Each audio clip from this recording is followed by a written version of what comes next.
the meeting invites. We'll go ahead and get started and go around the room. First, I would like to say thanks to Mr. Wes Burdell for attending our meeting today. Please stand up. Thank you, and I know it's election day, so I would appreciate you taking the time out of your busy schedule to attend our water meeting. Yes, sir. Thank y'all for having me. Appreciate it. Mr. McNally, if you start with the introduction, we'll get rolling. John McNally, Mayor Hondo. John Aaron, City Manager, Honda. Lucy Moncada, Water District, Indiana. Elizabeth Gale, Yancey Water. Rolling with Yancey Water. Evelyn Moore, Medina County. Maria Bethany, City Water. Greg Brody, DMA. Brian Sullivan, DMA. Bruce Alexander, East Medina. Russell Persine, Free State. Kevin Hines, the Free State. Maggie Squires, DA's office, Medina County. Keith Lucas, County Judge, Medina County. Cole Ruiz, attorney for Yancey Water Supply Corporation. Linda Perkins, the Big County. Pat Drewski, Razor Authority. Joseph Castellani, precinct 1. Larry Hitter, Commissioner, Precinct 2. Scooter Mangold, Yancey Water. David Lynch, Commissioner, Precinct 3. Danny Lawler, Commissioner, Precinct 4. Thanks. I'm going to jump right in. Tim, do we have you online? Yes, sir. All right, I'm going to go ahead and give a brief.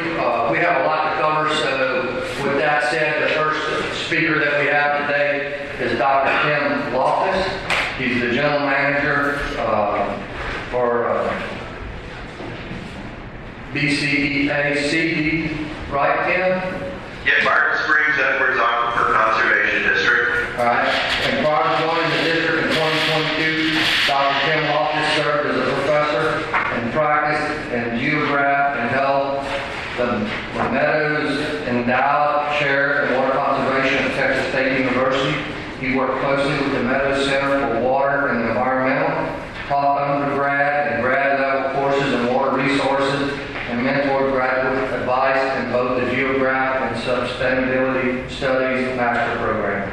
Dr. Loftus served as appointed to the Texas Water Development Board, Water Conservation Advisory Council, to represent higher education. His work has been published in the Journal of the American Water Resources Association, Journal of Soil and Water Conservation, Ecological Economics, Texas Water Journal, and other outlets. He received his PhD in Geograph from Southern Illinois University, Cornell, where he also earned his BS and MS in forestry. Dr. Loftus has held positions at Southern Illinois University, Eastern Kentucky, University of Richmond, Heidelberg College, and Tiffin, Ohio, and Chicago Metropolitan Area agencies for planning, where he was lead water resource planner and manager for the Environmental National Resource Group. So welcome, Dr. Tim. He's going to go over some lessons learned, so we'll turn the floor over to Dr. Tim. Okay, well, thank you. Appreciate the time, everybody, to visit with you. The district has two permittees that have storage and recovery permits. We just issued the second one over the summer to the city of Utah, and I'll mention them a little bit later. But I wanted to focus on our first permittee that received the storage and recovery permit, and that's the Ruby Ranch Water Supply Corporation. They're located in rural Hays County, and that water supplier has 250 service connections. So I'd like to give you just a little bit of background on their water sources and how drought affects those different permits they have. I want to share with you a challenge that they've been dealing with, and then what we think the solution is going forward, and then the lessons learned. So maybe about 5 to 10 minutes worth of a verbal presentation here. So Ruby Ranch has 4 different permits from the district, one being for a historic Edwards permit, another one for a historic Trinity. They have what is now a Class B conditional Edwards permit, and then of course their storage and recovery permit. So 4 different permits, and when we get into drought, the amount that each of those permits must curtail varies.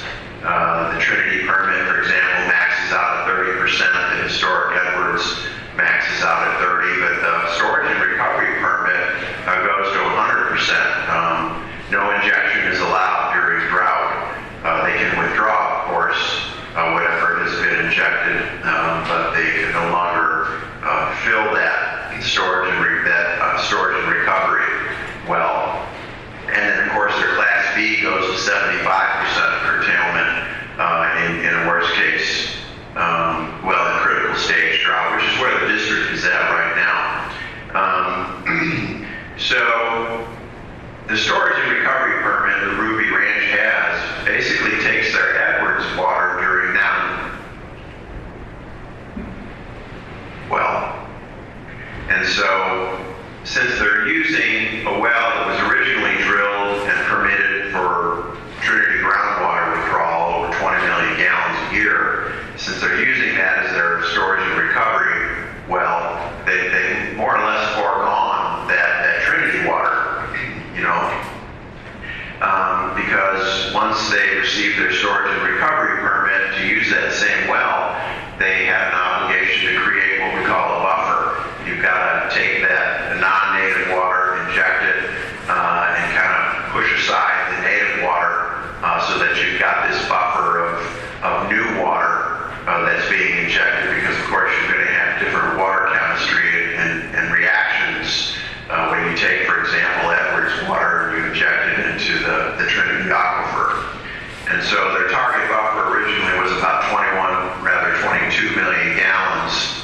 And their original plan, because they also plan to use a little bit of that water that they injected each year, the original plan over 10 years was to grow that, the bubble, I guess, the usable water to about 30 to 40 million gallons. And so they got into a mode where, the plan anyway was going to inject 15 million gallons during the winter season and then withdraw 10 million gallons during the summer season. And eventually they'd have this 30 to 40 million gallon bubble of usable water above and beyond that buffer of 22 million gallons. However, they didn't factor drought into the 10-year plan calculation. And then we sort of hit a perfect storm because the district, for the first time in its history, entered exceptional drought in January of this year. Fortunately, we were only there for 1 month, but what it did was it triggered a number of Class A permits to be irrevocably converted to Class B. And what that means is they would go to 100% curtailment under exceptional drought, whereas Class A would have only been 50%. So point being is they really started to lose access to water because they had also pumped out all their bubble, during this drought. And they were down to basically their buffer, at which point they discovered that their arsenic concentration exceeded the MCL. So they're short on water, they've got an arsenic problem in their buffer, and our board approved an order granting variance to increase their buffer to 25 million gallons, which got their arsenic concentration back below the MCL. And they made the decision to invest in automatic metering infrastructure in the hopes that with the right software and then person power behind it, communicating with ratepayers, they might be able to affect behavioral change and whatnot. And so that was part of an agreed order that we got into with them, which is a way to resolve an enforcement issue with a permittee that's overpumping during drought. And we also required them to develop a long-term plan that would provide them with a secure and stable water supply. And that plan is under development. They voluntarily increased water rates to try to make overuse painful.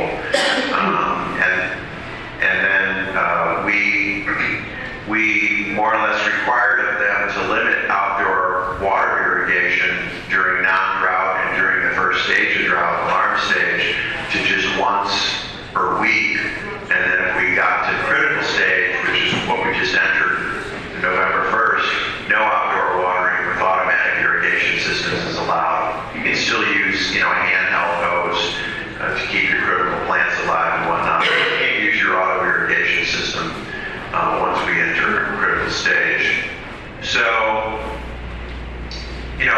what they're now wrestling with is, do they want to try to come to the board to amend their storage and recovery permit to maybe use that buffer water? They would blend it with Edwards water and maybe get back to their original permit for Trinity water. That wouldn't be a very durable solution. A more durable solution would be for them to drill a new Middle Trinity well, basically increase their well field for that Trinity water from 1 to 2 wells, and then access plus gallons of water via that new well. So in fact, they would separate their Trinity well from their storage and recovery well, which is a more durable solution. So, in terms of lessons learned here, and the district has been trying to help these folks as much as we can because they're in a pickle. So what we discovered was, of course, that if you're going to have a storage and recovery well, it really needs to be part of a diversified portfolio. This is where City of Buda is a nice example because they not only hold a permit with the district for Edwards water, but they also receive Canyon Lake water via the Guadalupe Blanco River Authority, and they're in line to receive Carrizo-Wilcox water from the east via a pipeline that's going to serve San Marcos, Kyle, and Buda in 2025. So they are a pretty good example of having a diverse portfolio such that they drilled a new well into the Trinity aquifer, and they'll inject Edwards water, and then hopefully build that bubble up before they actually start using it. So another lesson learned is to create a large bubble before tapping that water, because what Ruby was doing, they were basically planning on taking 2 gallons out for every 3 that they put in, which makes building up that bubble kind of a slow process, and then when drought comes, you really don't have that sufficient bubble there to help you through drought. Sample regularly for water quality, and then if you're turning to ASR, you need to make sure that you have water conservation rate structures in place for ratepayers, where high discretionary usage is painful to pay for, and then you need to get serious about limiting outdoor watering. There have to be restrictions. So in other words, you need to manage demand, not just focus on augmenting supply when it comes to a decision to invest in storage and recovery. So that was a lot, and I'm happy to take a question if you have any. Anybody have any questions?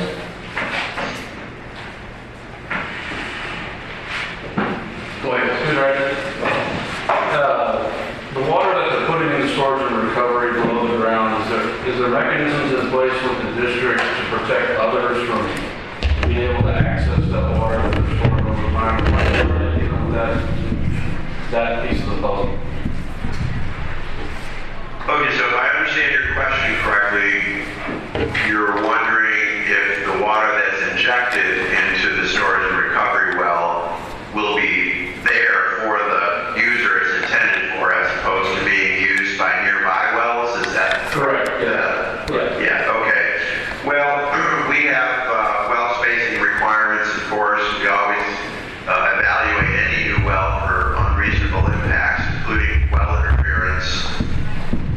And so there are mechanisms that lead us to believe that that water should be there for that particular end user.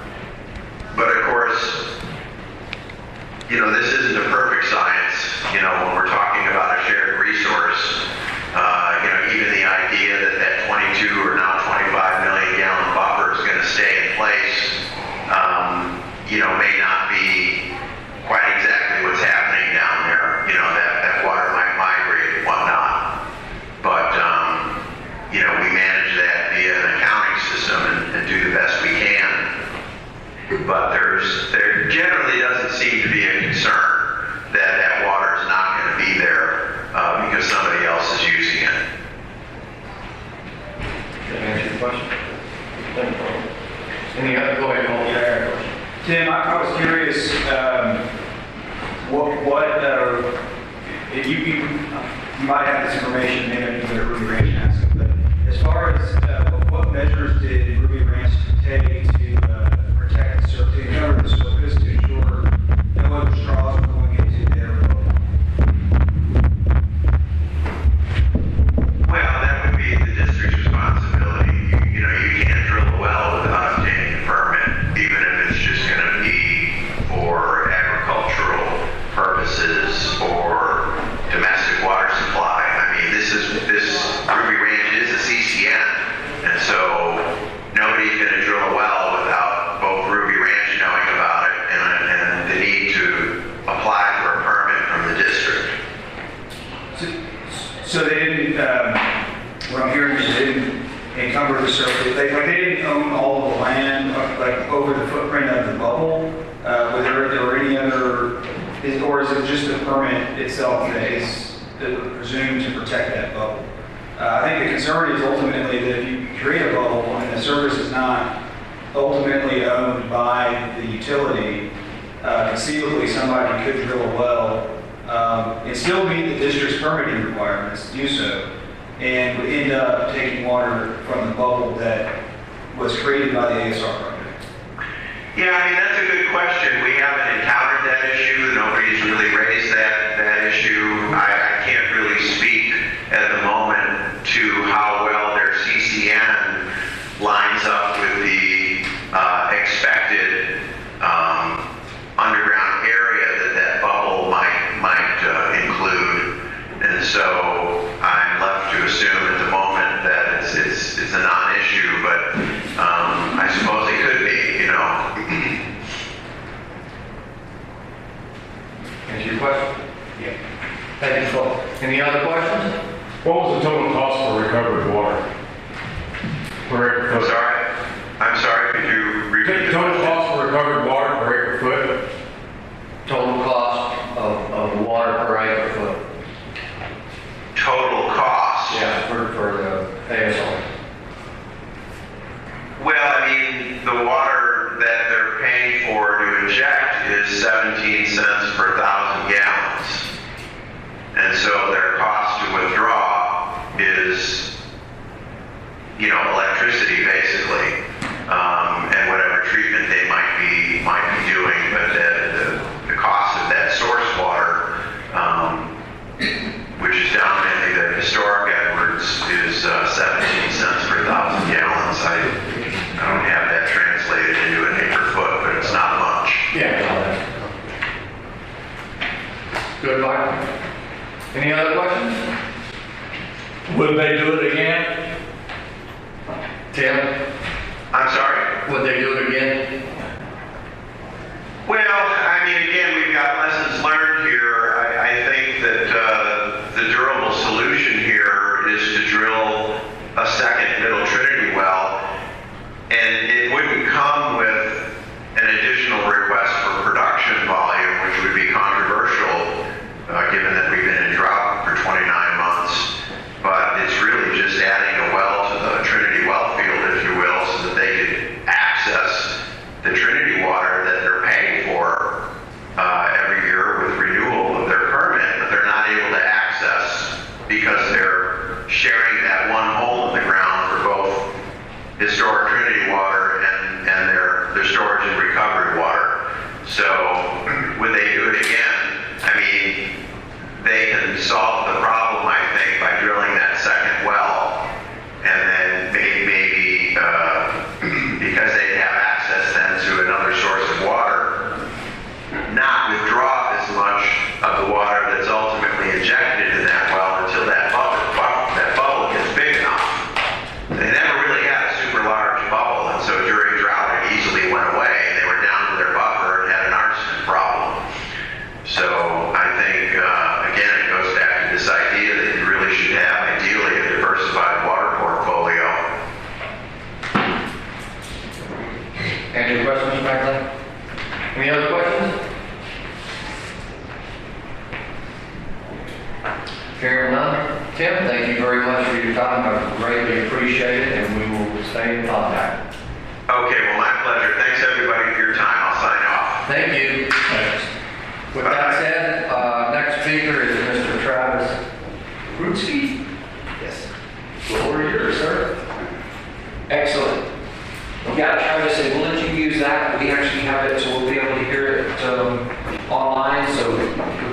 here this morning, Travis with the Nueces River Authority, and I think he has some exciting information to share with us here this morning. Thank you, Judge, for having me. Thank y'all for inviting me here to be here today. Travis Pruski with the Nueces River Authority. I'm our Chief Operations Officer, and I want to talk to you guys about a regional large-scale desal project that we are working on. One of the most important things I want to get to point across today to you guys is this is a project. This isn't a plan, a study, something we're looking at in the future. This is a project that we are currently working on. We're working on leases, permits, and design as we speak. So what we will be doing is building a large-scale desal property in the San Patricio area, Nueces County, and we're working right now with the state on this project, and we will be bringing large-scale desal water up into the Central Texas area. What our next process with you guys is what are those endpoints? Where are we taking all the water to? How many gallons do we need to produce? Those types of things. We are looking at building massive supply between 300 and 500 million gallons within the next 3 to 4 years is our goal. And then that pipeline that's going to come up from our plant here to Central Texas, and then where it comes here to Medina County, Atascosa County, Uvalde counties, and surrounding counties is what we're going to be talking about over the next 6 to 8 months. Is basically seeing who wants to participate in this project, who wants the water to come their way.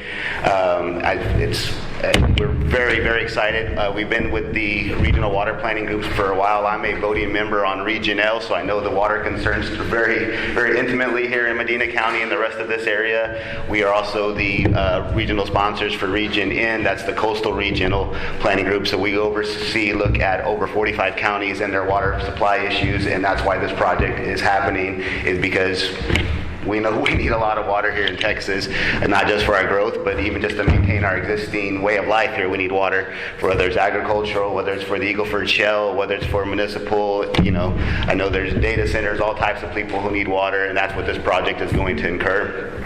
We are working with Senator Charles Perry right now at the state level on that main transmission line that's going to come from Coastal Bend down up into probably the 1604 in the Wilson County kind of line, and then where's that line going to then branching off to? I'll be happy to answer questions. I think we get the dialogue going so we can see where things are going. So I'll open it up for questions, and then we can kind of talk about how the process will be moving forward. Sorry for my ignorance on this. I'm still trying to learn it all.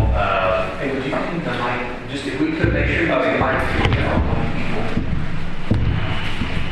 Okay, this water that you're doing, it's going to be paid for by the communities that are receiving it. Is that Correct. And are you all a nonprofit or profit? So Nueces River Authority is a state agency, so we are a nonprofit. Yes, the monies will be funneled into the plant, the lines, and all the upkeep. We will be using private equity and bonding to build the plant itself, and then we will be using state funds for the transmission lines to get it to the communities that would like to participate. All right, thanks a lot. So you said the project 3 to 4 years out? 3 to 4 years out on the plant. It's the transmission line to where it's going is undetermined, because we have to determine where it's going before we can make timelines and those projections. We've been working a lot with the state level about how that main transmission, because the main trunk line is getting it to a certain area. That's the most critical phase, and we'll be using some state right of way that they already own to do that. So that process will go quicker. But the key point is opening up, letting you guys know this is happening, and then you guys deciding, does Medina County and the water providers here want to be part of that, so that we can include you into that transmission line off that main line. We'll have to send one west, we'll send one east, we'll send one north. And does that line come through, cut through Atascosa to Frio, or does it, how does that loop happen? Is what we'll be working out over the next 6 to 8 months, is who wants to participate in this. And once we get that down, then we'll be able to start nailing down the timelines of when the water will get here.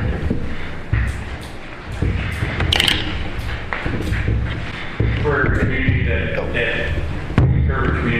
takes part of this, is it a take-or-pay contract? It will have to be some form of take-or-pay, because we're going to be producing it at a level that, yes, there's going to have to be some level of take-or-pay. What that number is going to be and what's the overage is, you need 2 million gallons, but you want to do a take or pay for one, and you want to pay an overage for that extra million that needs to buffer for your drought, areas are all things that we would be working out through those contracts. But there would be a portion of it, a significant portion would have to be take or pay, because we have to fund the line, we have to fund the plant, we got to fund the water coming up the line to get to you guys. So yes. Okay, so for example, a customer in Medina County, the water got to travel a long distance. Y'all have any projections on what that water's going to cost? We have some working figures. It really depends on who all is committing. If it's, you have 6, 7 customers here in Medina County, well, then that price drops down. If we have another 10 in Atascosa County, that price drops. If we get 6 or 7 in Wilson County, it drops. We're working through different counties, Live Oak County, so as we build that line, it's economy of scale. The more teams who jump on board, the cheaper that price keeps getting dropped. I just want to ask a question about the production. 300 million, is that? 300 million is our minimum goal. Is that a day? Yes. Okay, so 1,000 acre feet a day? A minimum goal, yes. Roughly, okay. Our long-term planning is, you're looking at, it could be 700, 800, 900 million, 10, 15 years from now. Right. We will be building it, and there's trains that they're basically 100 million gallon trains, and we'll just be adding trains on as necessary to keep up with demand and production. The main infrastructure line that will be coming up to that Central Texas area is going to be built for long-term growth. We're not going to build it at the minimum. We're going to have it oversized so that we can keep, as we need more water in the area, we can keep pushing more water upstream. I just wanted to clarify that because of the daily flow or an annual, because that makes a difference. Daily flow, yes. Roughly 1,000 acre feet a day production. That's a lot. It'll probably be higher than that when it's all said and done. Sure. So the Nueces Basin holds 26 counties where we look at our water needs, and we have today a 400 million gallon need a day, 400 million gallon a day need today. Right. So we're planning to meet and surpass that need if we're going to do it, we're going to do it to fix our problem, not be a Band-Aid. We want to fix the problem. What is the level of interest from San Antonio? There is a level of interest. I will tell you that the Nueces River Authority treats whether it's the city of Hondo or the city of Three Rivers, the same as we will be treating the city of Corpus or the city of San Antonio. We're not picking winners or losers, and no one's going to have a better deal or control of this water more than anybody else. We're going to make it as fair as equitable to our whole basin. And for the Nueces River Authority, you guys are our customer. Y'all are Medina County is in our jurisdiction, so we're making sure that we're going to be protecting you guys, and that water comes, and you are just as important to us as any other customer out there. No one's going to have preferable rights.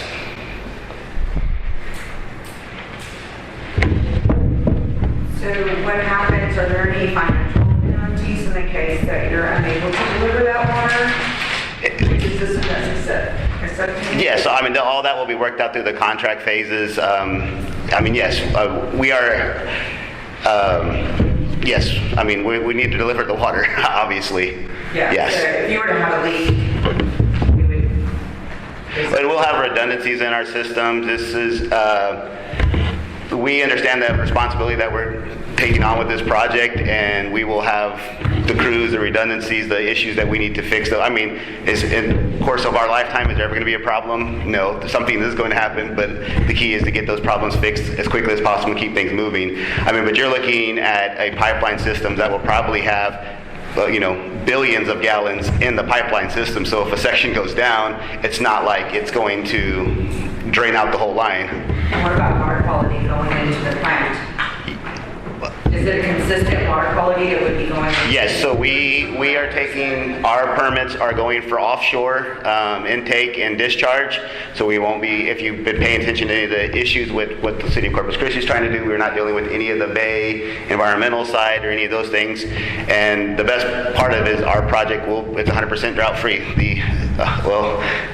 Bar and catastrophe, the Gulf of Mexico is not going to empty out on us.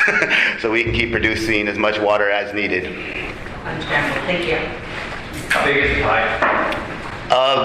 There's different estimates. we have a pretty good deal. We'll give that a little bit further as we get in a couple months from now. I'll give you all those details. It's going to be large. It has to be.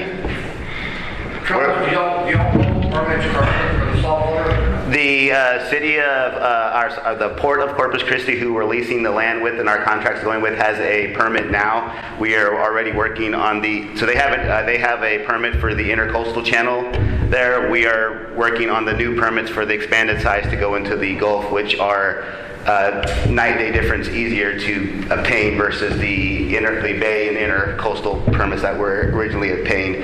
When you get out into the 8+ miles out, it's dramatically easier to obtain those new permits. And this is a state project, so we feel very confident that all those expanded permits are going to go through the process, yes. So in other words, you're trying to lease Corpus's, or you're getting your own?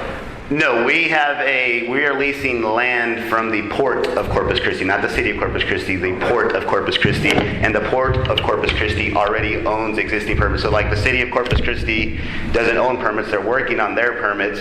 The port already has permits for the project. So you're trying to get their permit? The port. We're working on our lease with them right now. But we're honestly not planning on using that because it's a smaller permit. We're going for the larger scale offshore where our goal is where we're moving forward to. And how much of this water do you currently have basically tentatively spoken for? Several hundred million gallons are potentially sold already. That's what I mean. Yes. So, and we're at that design phase and where we can expand easily over the next 6 to 8 months. A year from now, new customers, people, we'll be able to add them on, but it's going to be a little more costly for that customer because you're going to have to, for lack of a way, pay your own way to get on. After the train's leaving the station, we're going to have to, So 50%, 60% of your initial production is tentatively committed? I believe we are much higher than that, yes. Okay. Y'all going to focus on working with landowners to run the pipeline, or are you going to utilize eminent domain on that? We are currently working with the state to use existing state right-of-ways outside of the individual lines that may go to an entity, but for the main transmission line, we'll be using state already owned right-of-ways. So if you're getting it, we can't guarantee that for what's going to happen for each entity that's got to get the water off that pipeline. There's going to be 100 different cases for that process. But the main trunk lines will use the existing state domain. So would at that point in time it be up to the individual counties, say from Medina County to bring from 37 or wherever you're running your main from? Would it be up to the county to bring that small line? No, we would be working with the groups that want to do that. So we're kind of, I guess, announcing the project to you guys now. We would like to then form relationships, have those conversations about how much water you need, what's the quality, where are you located, all those types of things. We can start formulating a plan. And I would say sometime later in the spring, early summer, we would want to start getting commitments that yes, we are interested, we want the pipeline to come through here, and we can start working through those logistics. The next year is extremely critical for who is going to be on that initial customer list in that pipeline. And the more who jump on, the price goes down, the sizing goes up, everything is what we're trying to accomplish over this next 8 to 12 months. It's cost. We want to bring the cost down as much as possible. And if you ever seen, your hockey stick curve, you start dropping dramatically when you start doing 300, 400, 500, 600 billion gallons. That price down, which is ultimately what you want to do to your customers who you guys serve, is you don't want to have a price that they can't afford. So it's building that total base so that we can do that. I might have missed this. How far off are you, just a swag, in actually producing this water? We believe we will have the plant running in 3 to 4 years. Okay. At the pipeline, I can't give you a timeline on that yet. 5 to 6 years. Well, our plan is to be building the pipeline as we're building a plant. It's ultimately where are we going, and the volume sizes and the commitments from the customers who want it is going to speed that process up of how quickly can the water get to, say, Medina County. We're working with multiple counties all around the area and other larger cities to the west of you guys who, if you're sure you know what's happening on the Rio Grande and the issues they're having with water there too. So this is a massive statewide project. The state's plan is to take that water as far as humanly possible, and they want to have 2 or 3 plants like our size going different places in the state of Texas to handle our water needs, because our water needs are everywhere. You guys, this is, I know what you have here in Medina County, but it's not unique to Texas right now. Everybody needs water. Sure. Projected budget cost? Yeah, budget cost. Our total project, we have some, we'll just say some backroom napkins cost, yes, but we're not, well, as in a few months we can start getting more detailed. The transmission line is going to be the bulk of that cost. It's probably going to be 70% of the total cost is going to be the transmission line. So that's really based on you guys and the other counties around you, is how far are we taking this water. One important thing that we are working on also is that those return flows will then also be able to flow the Nueces, the Hondo, the Frio, Atascosa, all those rivers who are greatly impacted right now because, you guys know there's no springs feeding these rivers right now. They're as dry as they can be. We have a picture in our office from the late 1990s where people are fishing off the Highway 90 bridge in Uvalde, and I've been doing this for the River Authority for 20 years, and I've never seen a drop of water on that bridge since I cross it over. So you know how bad the need is everywhere. On cost of it, I hope you don't have an exact comparison wise to current cost for water. To drill a freshwater ground well, we're not going to be, we can't compete with, that's the cheapest water in Texas. That's why it's also, we don't have much of it left. Compared to ASR projects, compared to brackish desal, we're going to be in that same ballpark. Again, the scale drops dramatically from 200 million gallons to 500 million gallons. That number cuts dramatically in the cost. So our goal is to serve as many people and communities as possible with this so that everyone can benefit from that cost drop.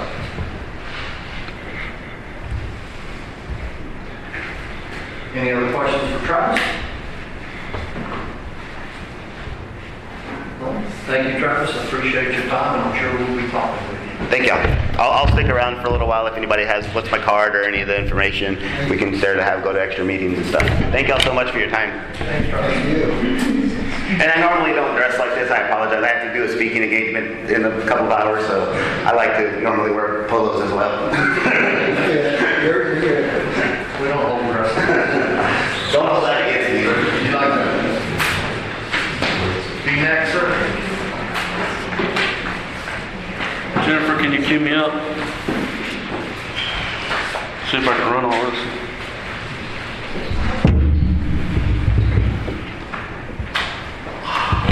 So I thought I'd just give a little bit of an update.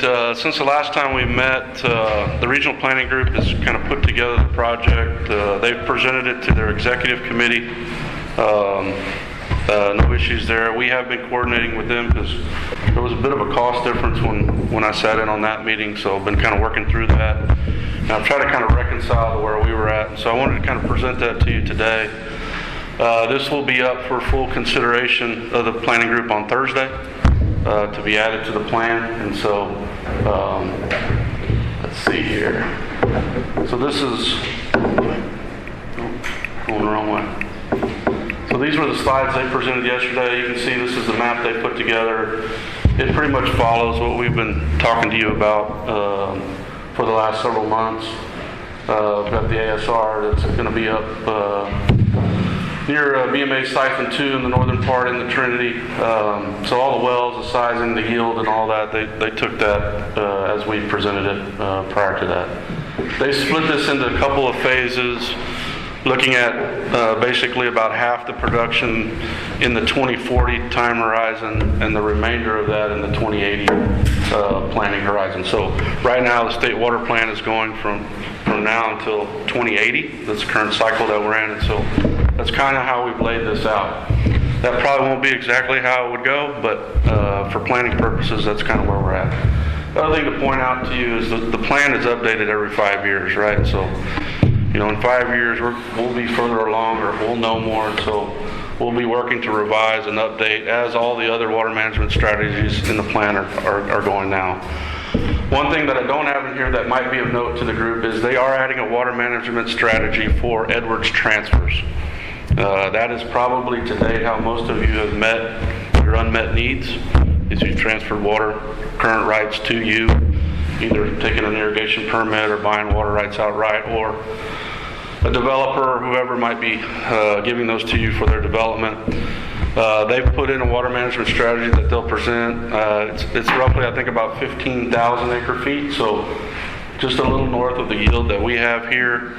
And they kind of used our percentage and some of the work that we put together to kind of divide up how that would go per entity to kind of meet your future demand. So, and I'll talk how that might play in as we look a little further here.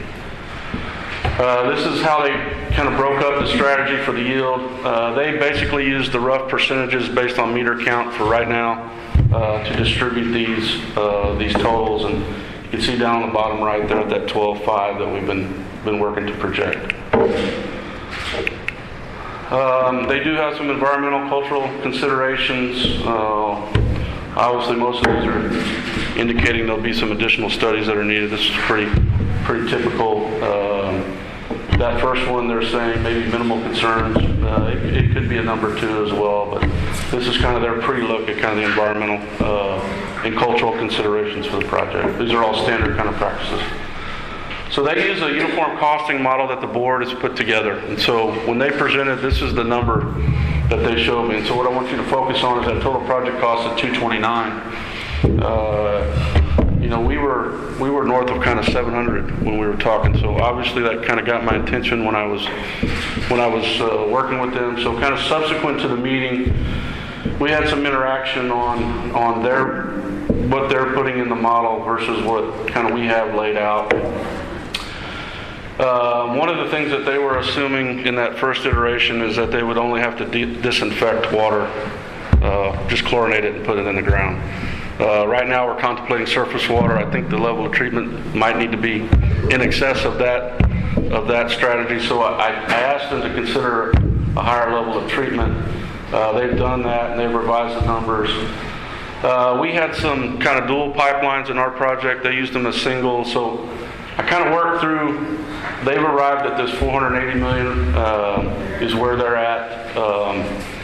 And then so what I did is they sent that to me on Friday, and I've been kind of going through kind of reconciling against kind of our unit costs, what we have, just to kind of figure out where there may be some differences. So these are some that are probably the most notable. On the treatment side, we're carrying about $7 per gallon. I think BMA's work that they're doing, they may be closer to 10 for treatment.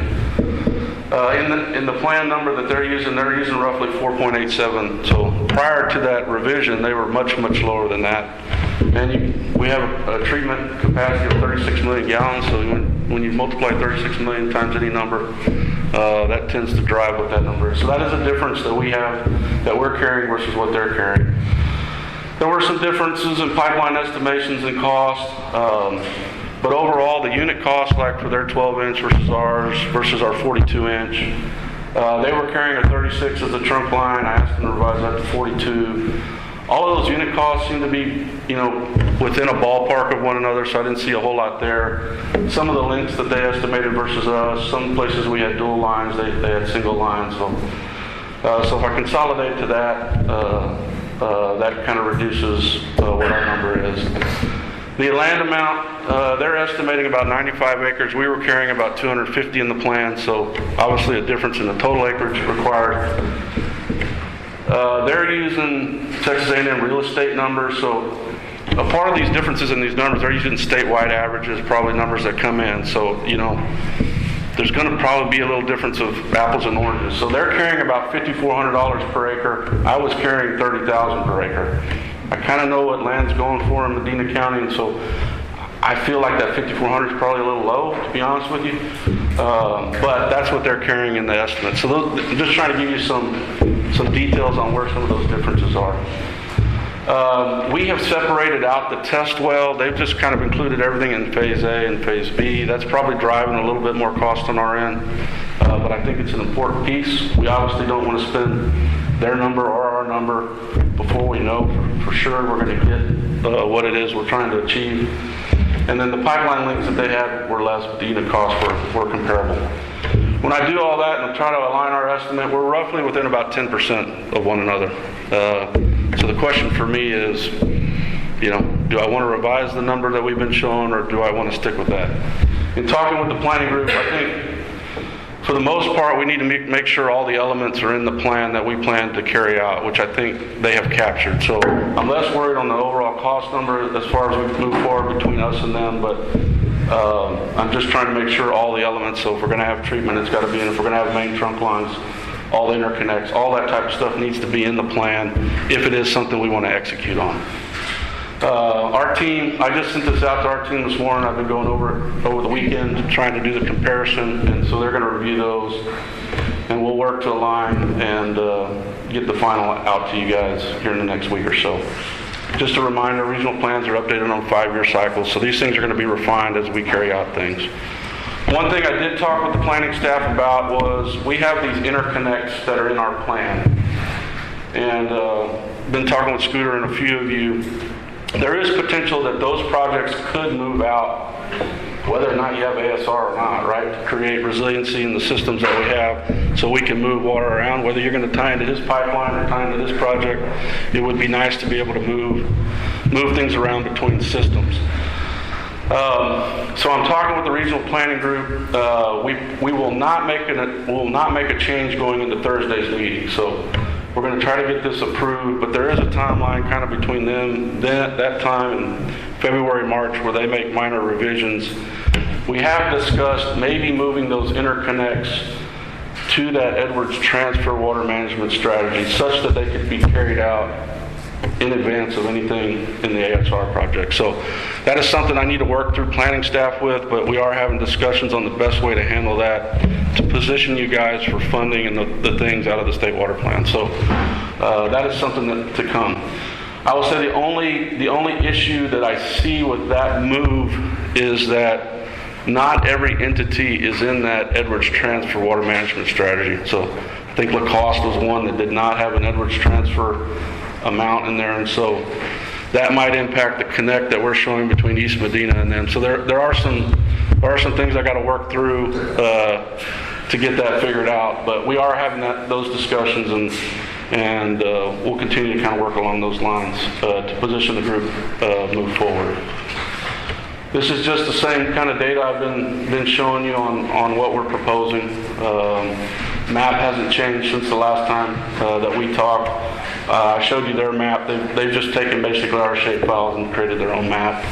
These were the considerations. Probably the reason for my question to our speaker today is, one of the, I think, concerns for us is how we protect this bubble underground. If we're going to put it underground, how do we ensure that we're the only ones accessing it?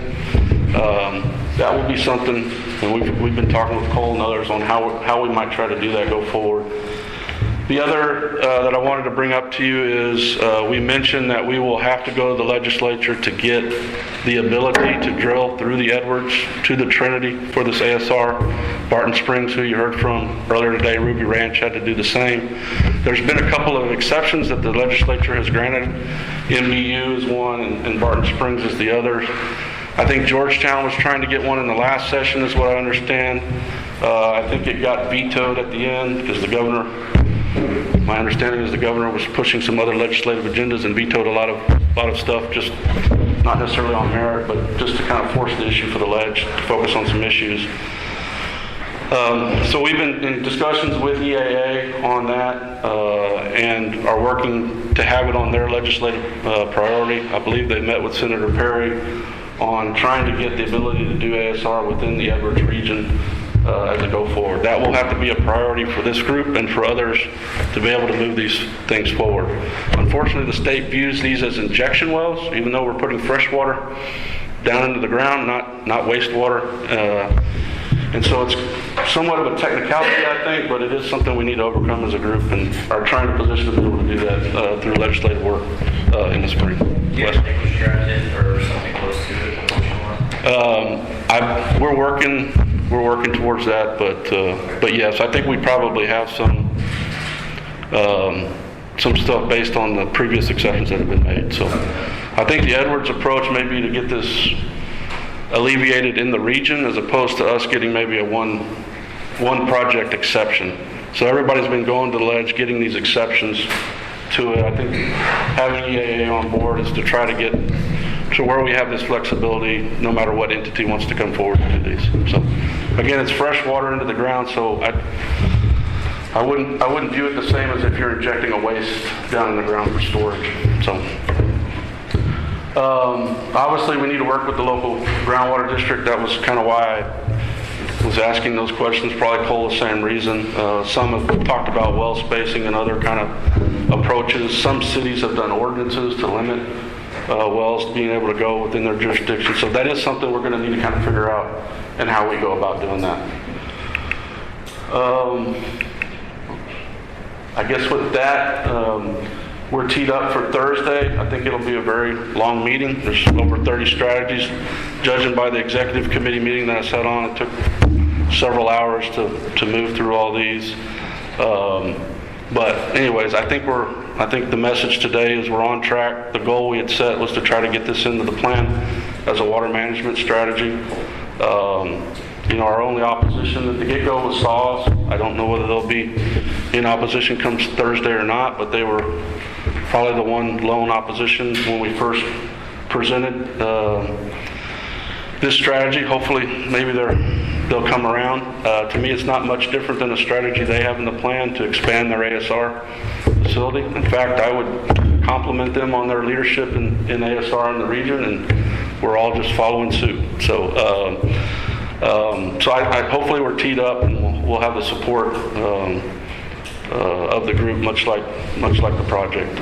I think what you guys are hearing today, you heard of probably a surface desal project with a large pipeline. We've been talking ASR. I mean, these are huge investments, but this is what we have to get our arms around as we move forward and try to meet the demands of the region, of the state. I mean, we're blessed to be in a place that's growing and got rapid growth. People want to be here, obviously.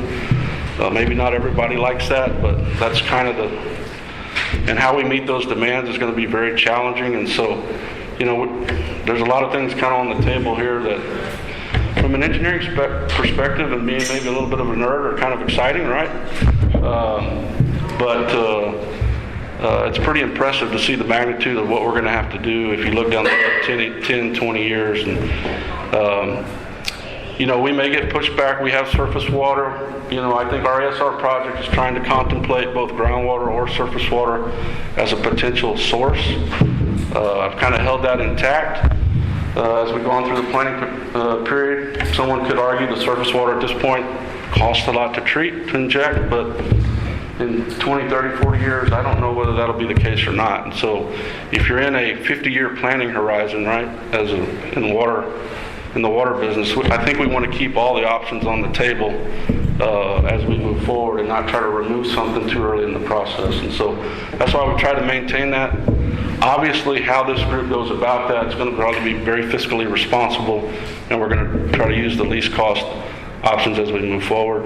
Even this pipeline coming up, there could be storage interim options that play off something like that we're not even contemplating today, that put things back on the table. So anyways, I'll take any questions or as we go into the planning meeting. I know Scooter will be there on Thursday. We'll have one of our staff there. I'll be on the phone because I'll be remote, but looking forward hopefully to giving you guys an update that we've at least made that hurdle. So, any questions? You mentioned that Georgetown and some others had gone to the legislature. Is there any contemplation of the legislature creating an administrative process where it doesn't have to come back to the ledge every 2 years? Yeah, that's kind of the, I mean, with Scooter, when we were talking about this with Roland and, maybe how we would tackle this, one approach would be to go to the ledge and just get an exception for us, right? And that may create the least amount of questions to the ledge, right? You don't have other parties, other reps, you don't have all this other, so that could be one strategy, right? You go it alone and just try to get your little deal done. Thinking about it long term, I think the ledge probably needs to consider it in total. I think the Georgetown example is one. Obviously, it went through the ledge last time on its merits. Didn't quite get there with the veto, but so there's obviously other need within the Edwards region, and so right now I think our strategy is to try to collectively get together and advocate for that change for the region. So it seems very inefficient for the ledge to have to consider one-offs when it's the same issue over and over again. I'm pretty sure they have time they want to spend on other items and not this one. So I think we could put it to bed. Obviously, I assume Georgetown will be back. I assume there'll be other entities that have interest. ASR is getting a lot of traction statewide. I think there's over 100 projects under consideration. You see it more and more in the plans. Honestly, I think at some point in the regional plan, it'll be one of those just strategies that's an overarching strategy, right? That has different projects in it. It won't be a one-off that you got to bring forward. So all that to answer your question right now, I think collectively we're going to try to go because it seems like we have Edwards on board to advocate for it to be for the region. There's no really administrative way around it that we found. It is going to have to take the ledge either as an exception to us or changing the code. If I may speak to that, so I've been to some of the meetings, and the issue is there's so many, I don't think new technology is new, there's so many variables that they don't know how to regulate mass scale across the state of Texas for every ASR project, so they're temporary fixes, one exception at a time. But how do they, there's still a lot of unknowns that they're still working through, and so how do you massively get permits out throughout the whole state of Texas? Who's going to do that? DC2's already on the work. So they're the only agency that could do that, and how do they even start that program? That's the statewide problem. I think that issue for us is really specific to the Edwards mayor, so we've got to resolve that. I think the second big question, and I don't know how we do this, is protection of the investment. If you have over 100 of these projects and you're spending that kind of capital to put water in the ground, somehow you have to be assured that you're getting your water back, right? I'm not trying to curtail private property rights or curtail. Now, someone might argue we're going to be so deep, no one's going to want to drill a well that deep to get to our water, right? But the potential is out there, and at some point, I don't know that you can make that assumption long term. So to me, that is the other piece of this puzzle that we've got to figure out. And if you got to do it all on the surface, obviously that runs the cost up, right? Because we're talking maybe a mile buffer, from the facility that we've got to try to protect. So. Just to follow up on that point, we've looked at that issue internally at Boyd Gosling. We have a memo on it that we're preparing for this group, and we'll be ready to present that probably at the next meeting or the meeting after that. There's a number of options. Really what you're doing is mitigating risk. At the end of the day, you want to protect your investment. Of course, there's a cost to that. And so you're comparing the cost of mitigation versus the cost of your investment and making judgment calls. And so we'll be able to kind of structure that out and look at those options, and those will impact ultimately the total cost of the project. Thanks, Mayor. Other questions? Russell, just to back on where we all working with the EAA already to try to get that resolved, Mr. McInerney. We've been in communication with them for about 2 months now. We're getting closer and closer. Thank you, sir. Appreciate it. And after today, we'll know our state reps. That's And so we can begin to work with our state reps after today, just as a plug. We've been working on the Senate side to date, but hopefully after today we'll have state reps we can start to work with soon. And the big, just so everybody understands what Russell's communication, Thursday is a big day for the future of the ASR program.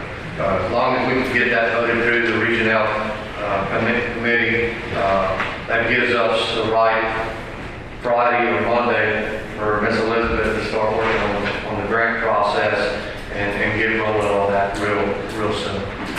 But with all of that said, the next thing, and I know Cole's got some communication he wants to do, but the next thing that I would like everyone to take back today is go back to your respected areas, your cities, your water utility districts, wherever you're from. I think our goal really needs to be to branch out our interconnects, because the interconnect is such a huge thing, not only for the ASR program, but for any future diversity that we want to do as a community. Maybe we want to connect with Travis. Maybe Dehennis wants to. We need to be able to have a way to move that water to our community, and the only way to do that is with the interconnects. And I've been talking to Russell, I've talked to the judge, and I think we really need to communicate that amongst ourselves. Come up with a plan, get everybody to agree to that, and move forward with that ASAP. Get the interconnect done right away, and then we can continue to work on the ASR and diversify our projects other ways, maybe with the D side. Any questions, comments? Go ahead, sir. Yeah, I'll be real quick. I sent out late last night, what should be a final draft of the interlocal agreement. We've gotten approvals or verbal commitments, at least from every entity that's listed in that agreement. I don't think there's any other outliers that haven't committed. So please get those signature pages back to me. I don't need them all in the same document. There's a provision in there that allows us to sign them individually. And just send me that signature page whenever you get a chance. At the end of the day, this is about diversifying supplies. ASR is the project right now, interconnects. There's going to be opportunities. And once we have this framework in place, this agreement allows us to continue to evolve and do the work we need to do to meet the future water demands in the area. So let me know if you'll have any questions. Otherwise, I'll see you all at the next one. Anybody got any questions or comments?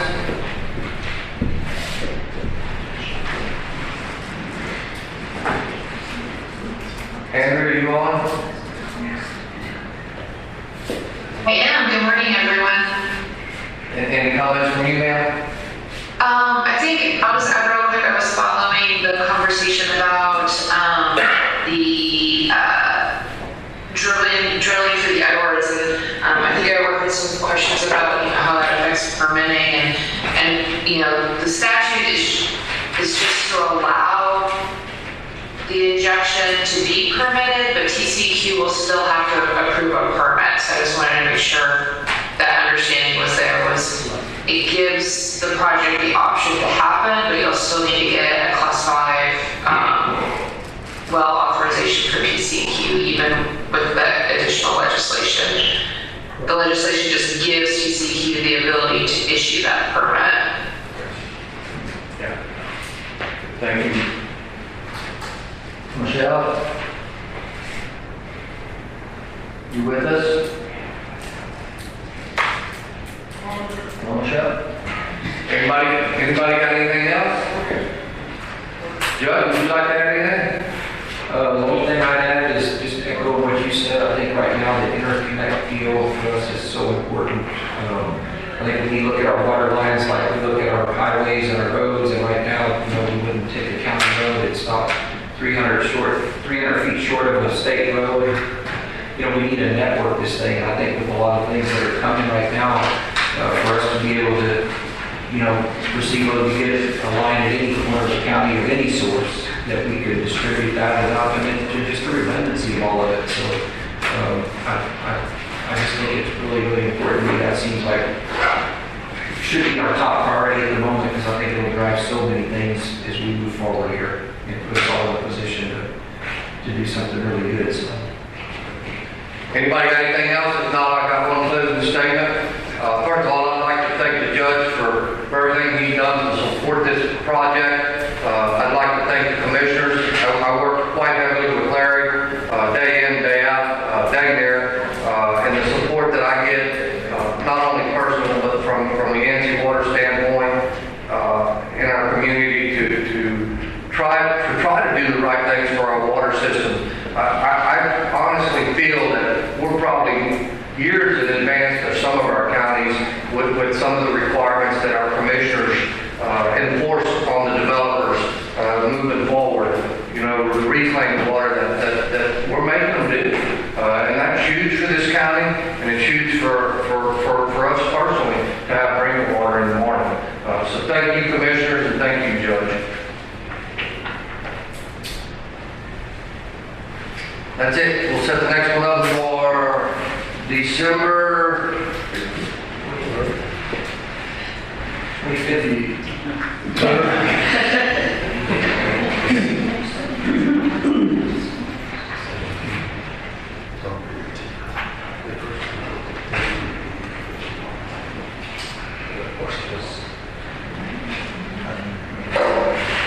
Judge, when you available, the 3rd?